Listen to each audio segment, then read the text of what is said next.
guys, so I've got a little over 70 miles in the new Altra Experience Flow 3.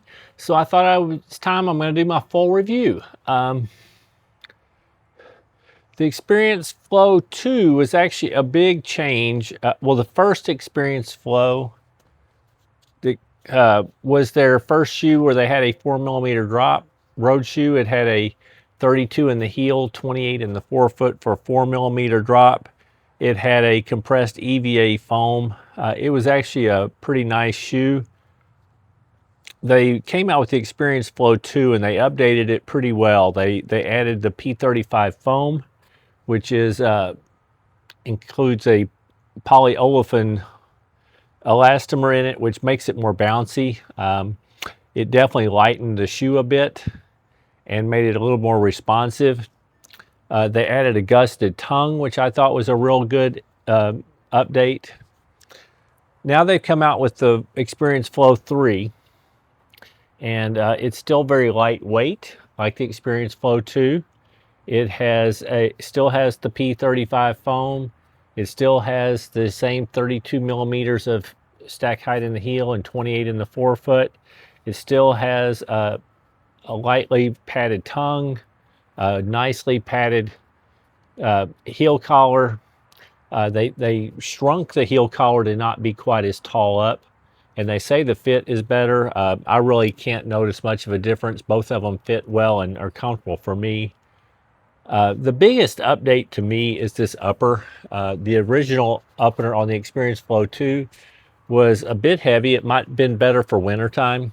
It didn't stretch a whole lot, and I don't think it breathed real well.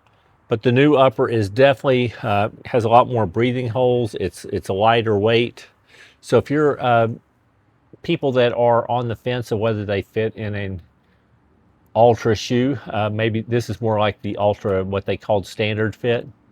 If you're slightly wider than that, the old one, the upper really wouldn't stretch for you, but this one will. So it gives a little bit of extra flexibility. But the biggest thing for me is I live in Texas, so breathability is right at the top of my list for an upper, and this one now breathes real well. Said they still kept the gusseted tongue. They've added a few little features that have, like this little line in the back is now reflective, which gives you a little bit more visibility at night.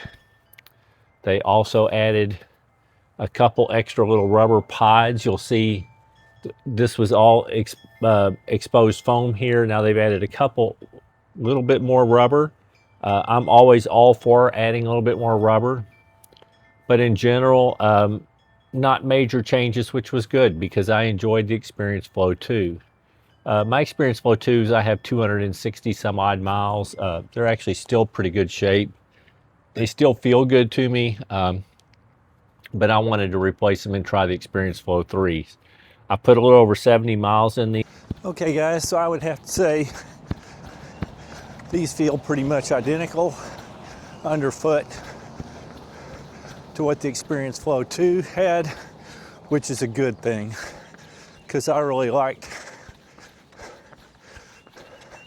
the light responsive feel of the Experience Flow 2, and I think these have the same feel.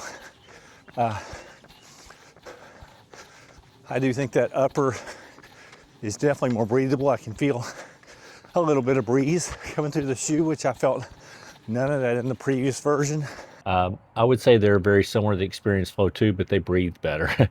So the thing I like about the Experience Flow 2 and 3 is with that P35 foam, it's a little bit more bouncy feeling and a little lighter than the compressed EVA they were using before. Also, they were using had the Ego Max in like the Torin. That's not a bad foam. It's nice and soft and squishy, but it kind of felt like it squished down if it didn't bounce back. This foam does bounce back. It's like the Ego Max, but then they've added the P35 stuff, which gives it some bounce back, so you're not like just sinking in the foam and not coming back. So this shoe has really been very comfortable. I'm finding it's not super rockered, but for daily runs, this shoe has been awesome. I feel comfortable going out on a long run. I run in it as a daily trainer all the time, where I'm doing 4 and 5 mile runs.